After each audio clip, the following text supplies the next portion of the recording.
Good morning. എല്ലാ ദിവസവും രാവിലെ ഉള്ള പ്രീ മാർക്കറ്റ് റിപ്പോർട്ടിലേക്ക് കടക്കാം. ഇന്നലെ വളരെ എമർജൻസി ആയിട്ടുള്ളൊരു സിറ്റുവേഷൻ ആയതുകൊണ്ട് പോസ്റ്റ് മാർക്കറ്റ് നമുക്ക് ചെയ്യാൻ പറ്റിയില്ല. ആക്ച്വലി ഞാൻ ന്യൂസ് എല്ലാം തന്നെ എടുത്തു വെച്ചു, പക്ഷേ ആ ഒരു സമയത്ത് ചെയ്യാൻ പറ്റിയില്ല. നമ്മുടെ മാർക്കറ്റിൽ ഇന്നലെ യു എസ് മാർക്കറ്റിൽ നിന്ന് ഇൻട്രസ്റ്റ് റേറ്റ് കട്ടുണ്ടായി. എക്സ്പെക്ട് ചെയ്ത പോലെ തന്നെ 50 പോയിൻറ്റ് ബേസ് പോയിൻറ്റിൻ്റെ ഒരു ഇൻട്രസ്റ്റ് റേറ്റ് കട്ടുണ്ടായി. കൂടാതെ തന്നെ ഇന്നലെ യൂറോപ്പിൽ നിന്നും ഇൻഫ്ലേഷൻ ഡേറ്റ 3 ഇയർ ലോ ആയിട്ട് വന്നു. ഇത് യൂറോപ്യൻ മാർക്കറ്റിനെ വളരെ വലിയ രീതിയിൽ മുന്നോട്ട് കൊണ്ടുപോകാനായിട്ട് സഹായിച്ചു. കാരണം യു എസിനേക്കാളും കൂടുതൽ യൂറോപ്പിലാണ് ഈ മാന്ദ്യ സാധ്യതകളെല്ലാം തന്നെ കുറച്ചും കൂടി മുൻതൂക്കം ഉണ്ടായിരുന്നത്. അപ്പോൾ യു എസ് മാർക്കറ്റും യൂറോപ്യൻ മാർക്കറ്റും അതിശക്തമായ രീതിയിൽ ഇന്നലെ മുന്നോട്ട് പോയി. അത് കാരണം ഇപ്പോൾ ട്രേഡ് ചെയ്യുന്ന ഏഷ്യൻ മാർക്കറ്റും പോസിറ്റീവാണ്. നിഫ്റ്റി എന്നാൽ 50 പോയിൻ്റ് മുതൽ ഒരു 60 പോയിൻ്റ് 70 ആ ഒരു റേഞ്ചിലുള്ളൊരു ഗ്യാപ്പ് അപ്പാണ് നമുക്ക് ഇന്ന് എക്സ്പെക്ട് ചെയ്യാൻ സാധിക്കുക.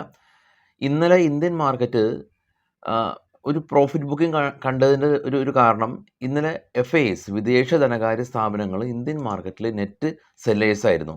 2547 കോടി രൂപയ്ക്ക് അവർ സെല്ല് ചെയ്തു. ആഭ്യന്തര ധനകാര്യ സ്ഥാപനങ്ങൾ 2012 കോടി രൂപയ്ക്ക് ബൈ നടത്തിയതുകൊണ്ടാണ് മാർക്കറ്റ് ന്യൂട്രൽ നിന്നത്. അപ്പോൾ നെറ്റ് ഇൻസ്റ്റിറ്റ്യൂഷൻ ഇൻഫ്ലോ എന്ന് പറയുന്നത് ഏകദേശം ഒരു 500 ലെസ്സാണ്. അതായത് ഇൻസ്റ്റിറ്റ്യൂഷൻ 500 കോടി രൂപയുടെ ഡിഫറൻസ് സെല്ലാണ് നടത്തിയിട്ടുള്ളത്.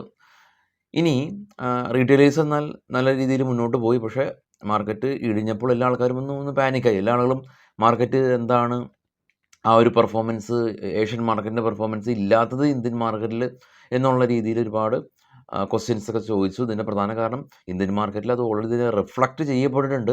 അതിന് മുന്നൊരു ദിവസമാണ് നമ്മളുടെ ഫിൻനിഫ്റ്റി എല്ലാം തന്നെ 300+ പോയിൻറ്റിൻ്റെ ഒരു സ്പൈക്ക് ഉണ്ടായത്. അന്ന് യു എസ് മാർക്കറ്റ് ഇടിവായിരുന്നു. അപ്പോൾ ഇന്ത്യൻ മാർക്കറ്റ് ഇത് ഓൾറെഡി തന്നെ റിയാക്ട് ചെയ്യപ്പെട്ടിട്ടുണ്ട് എന്നുള്ളതാണ് ഇതിൻ്റെ ഒരു പ്രധാന കാരണം. കൂടാതെ തന്നെ നെറ്റ് ഇൻസ്റ്റിറ്റ്യൂഷണൽ ഇൻഫ്ലോ എന്ന് പറയുന്നത് -500 ആയിരുന്നു എന്നുള്ളതും. ഇനി ഇന്ന് ഗ്ലോബൽ മാർക്കറ്റ് നമുക്ക് നോക്കുകയാണെങ്കിൽ ഏറ്റവും താഴെ കാണാം US വിക്സ്. ഇന്ന് കഴിഞ്ഞ ദിവസം 36% ഇടിഞ്ഞു. ഇന്നലെയും 4% ഇടിഞ്ഞ് 14.87 എന്ന നിലയിലാണ്. നാസ്ഡാക്ക് കാണാം 2.5% 440 പോയിൻറ്റിൻ്റെ റാലി. ഡോ 522 പോയിൻറ്റിൻ്റെ റാലി. FTSE UK മാർക്കറ്റ് 75 പോയിൻറ്റിൻ്റെ rally. CAC 40 France 2.5% rally. DAX German market 1.5% rally.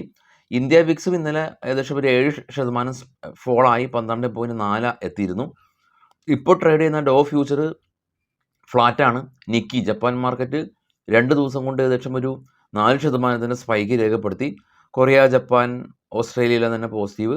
Gold 2887 per ounce. Bitcoin ഏറ്റവും ടോപ്പിൽ കാണാം 62,000. US മാർക്കറ്റിൽ ലിസ്റ്റ് ചെയ്ത ഇന്ത്യൻ കമ്പനികളിലെ ഇൻഫോസിസ്, വിപ്രോ, ICICI, HDFC എല്ലാം തന്നെ പോസിറ്റീവായി ക്ലോസ് നടത്തിയിട്ടുണ്ട്. ഇന്ന് നമുക്കുള്ളത് സെൻസെക്സിൻ്റെ എക്സ്പയറിയാണ്. സെൻസെക്സിലൊക്കെ അറിയാത്ത ആളുകൾ ട്രേഡ് ചെയ്യാതിരിക്കുക. 83,000 spot. Major support zone 83,100 spot. Major support സോണായിട്ട് നിൽക്കുന്നത് 83,000, 82,500. ഇമ്മീഡിയറ്റ് റെസിസ്റ്റൻസ് 83,500, 84,000 നിൽക്കുന്നത്. സെൻസെക്സ് എന്ന് പറയുന്നത് സെൻസെക്സിൻ്റെ സ്പോട്ട് എവിടെയാണ്? 83,000. നിഫ്റ്റിയുടെ സ്പോട്ട് എവിടെയാണ്? 25,300. അപ്പോൾ അത്രയും ഡിഫറൻസ് ഉണ്ട് ഈ ഒരു BSEയും NSEയും തമ്മിലുള്ള ഒരു വ്യത്യാസം. അപ്പോൾ അതുകൊണ്ട് തന്നെ ഞാൻ എപ്പോഴും പറയാറുള്ള കാര്യമാണ്, സെൻസെക്സിൽ പോയി നിഫ്റ്റിയിൽ ട്രേഡ് ചെയ്യുന്ന പോലെ ട്രേഡ് ചെയ്ത ആ ഒരാഴ്ച ഉണ്ടാക്കിയ പ്രോഫിറ്റ് സെൻസെക്സിൽ കൊണ്ട് ഇന്ന് കളയുന്ന ആളുകൾ ഇഷ്ടം മാതിരി ഉണ്ട്. അപ്പോൾ അതുകൊണ്ട് തന്നെ സെൻസെക്സിൽ ട്രേഡ് ചെയ്യുകയാണെങ്കിൽ കുറച്ചും കൂടി കെയർഫുൾ ആകുക. പ്രീമിയം എല്ലാം തന്നെ 3x സ്പൈക്ക് ചെയ്ത് പോകും. നമുക്ക് പിടിച്ചാൽ പോലും കിട്ടില്ല. കാരണം ലിക്വിഡിറ്റിയും കുറവാണല്ലോ. ലിക്വിഡിറ്റി കുറവാകുന്ന ഇൻഡെക്സിലാണ് പ്രീമിയം എല്ലാം തന്നെ സ്പൈക്ക് ചെയ്ത് പോകുന്നത്. ബാങ്ക് നിഫ്റ്റിയൊക്കെ ഓരോ പോയിൻ്റ് ഇടവേളകളിലും ബൈയും സെല്ലും നടക്കുന്നുണ്ട്. അത്രയ്ക്ക് ഹ്യൂജ് കോൺട്രാക്റ്റുകൾ വാങ്ങൽ വിൽപ്പന നടത്തുന്നതുകൊണ്ട് നിഫ്റ്റിയും ബാങ്ക് നിഫ്റ്റിയും നമുക്ക് മാർക്കറ്റ് ഓർഡറിൽ അതിനെ പ്ലേസ് ചെയ്താൽ പോലും അതിൻ്റെ ഏറ്റവും LTP, ഏറ്റവും റീസെൻ്റ് ആയിട്ടുള്ള LTP പ്രൈസിൽ നമുക്ക് വാങ്ങൽ വിൽപ്പന നടത്താൻ പറ്റും നിഫ്റ്റിയും ബാങ്ക് നിഫ്റ്റിയും എന്ന് കരുതി മിഡ് ക്യാപ്പും സെൻസെക്സും ബാങ്ക് എക്സും അങ്ങനെയാണെന്ന് കരുതരുത്. ബാങ്ക് എക്സും സെൻസെക്സും BSEയിലെ ഇൻഡെക്സുകളാണ്. ലിക്വിഡിറ്റി തീരെയില്ല. ഇപ്പോൾ വരുന്നുണ്ട് ലിക്വിഡിറ്റി, എങ്കിലും നിഫ്റ്റി ആയിട്ടൊന്നും കമ്പയർ ചെയ്യുമ്പോൾ ഇല്ല. ലിമിറ്റ് ഓർഡറിൽ ഇറങ്ങണം, ലിമിറ്റ് ഓർഡറിൽ കയറണം. പെട്ടെന്ന് സ്പൈക്ക് ചെയ്യുമ്പോൾ ആളുകളെല്ലാം തന്നെ ബിരുദന്മാരെല്ലാം തന്നെ വേറെ LTP ആയിട്ട് യാതൊരു ബന്ധമില്ലാത്ത ബിഡാണ് പ്ലേസ് ചെയ്യുന്നത്. അപ്പോൾ നമ്മൾ മാർക്കറ്റ് ഓർഡറിൽ അത് അങ്ങ് എക്സിറ്റ് ചെയ്യുമ്പോൾ കയറി പിടിക്കുന്നത് ഈ ഒരു റേഞ്ചായിരിക്കും. അങ്ങനെ ഒരുപാട് ലിക്വിഡിറ്റി സ്ലിപ്പേജ് ഇഷ്യൂസ് എല്ലാം തന്നെ ഈ ഒരു ഇതിലുണ്ട്. അതൊക്കെ വേറെ അവസരത്തിൽ നമുക്ക് ഡിസ്കസ് ചെയ്യാം. ഇനി ഇന്നത്തെ കുറച്ച് സ്റ്റോക്കുകളുടെ വാർത്തകളിലേക്ക് വരാം. ആദ്യം IIFL ഫിനാൻസ് കമ്പനിയാണ്. RBI ഇവർക്ക് ഒരു റെസ്ട്രിക്ഷൻ കൊടുത്തിട്ടുണ്ടായിരുന്നു ഗോൾഡ് ലോൺ ബിസിനസ് ചെയ്യുന്നതിന്. അപ്പോൾ ആ ഒരു റെസ്ട്രിക്ഷൻ RBI റിമൂവ് ചെയ്തു എന്നുള്ള ന്യൂസാണ്. NTPC കമ്പനി ഇവർ 11,131 കോടി രൂപയുടെ ഒരു തെർമൽ പവർ പ്ലാന്റ് ഇവർ ചെയ്യുന്നുണ്ട്. ഫോണിക്സ് മിൽസ് കമ്പനി ഇവർ ബോണസ് ഷെയർ ഇഷ്യൂ ചെയ്തിട്ടുണ്ട്.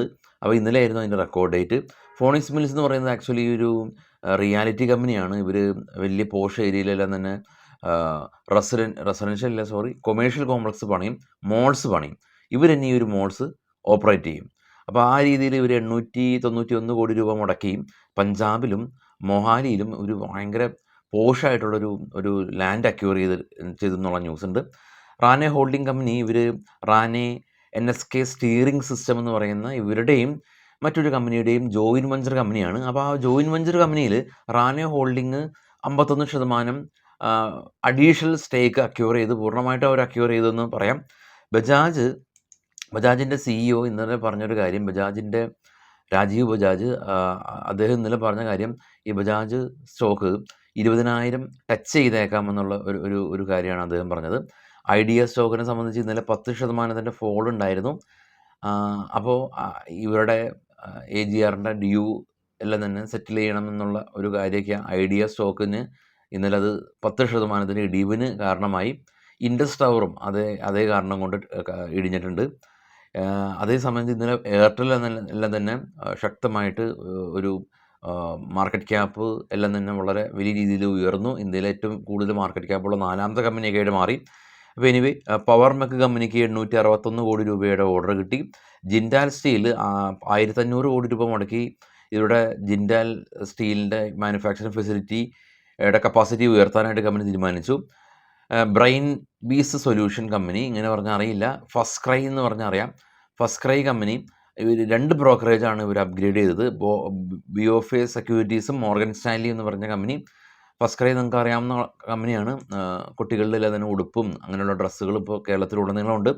ടാറ്റ മോട്ടോഴ്സിൻ്റെ നെക്സൺ ഇവരുടെ ICV മൊഡ്യൂള് 12.49 ലക്ഷത്തിന് വിൽപ്പനക്ക് അവൈലബിൾ ആണ്.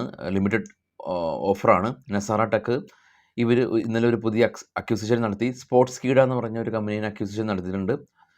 ബാലകൃഷ്ണ ഇൻഡസ്ട്രീസ് കമ്പനി ഇവരുടെ പുതിയ 30,000 മില്യൺ മെട്രിക് ടൺ കപ്പാസിറ്റിയുള്ള പുതിയൊരു പ്ലാന്റ് ഇവർ ഇനാഗ്രേറ്റ് ചെയ്തു. റിലയൻസ് പവർ ഫണ്ട് റേസ് ചെയ്യുന്നുണ്ട്. സെപ്റ്റംബർ 23 തീരുമാനം എടുക്കും. ഇൻഫോസിസ് കമ്പനി ഇവർ ഫിൻലാൻഡ് ബേസ് ചെയ്തിട്ടുള്ള ലോജിസ്റ്റിക് കമ്പനിയായിട്ട് ഇവർ ബിസിനസ് കോൺട്രാക്ട് സൈൻ ചെയ്തു. ഫസ്റ്റ് ചോയ്സ് സൊല്യൂഷൻ കമ്പനി ഓസ്ട്രേലിയയിലും ന്യൂസിലാൻഡിലും ഇവർ പുതിയ ബ്രാഞ്ച് ഓപ്പൺ ചെയ്തു. വൈകിട്ട് 7 മണിക്ക് വിശദമായിട്ടുള്ള പോസ്റ്റ് മാർക്കറ്റായിട്ട് കാണാം. Thank you all.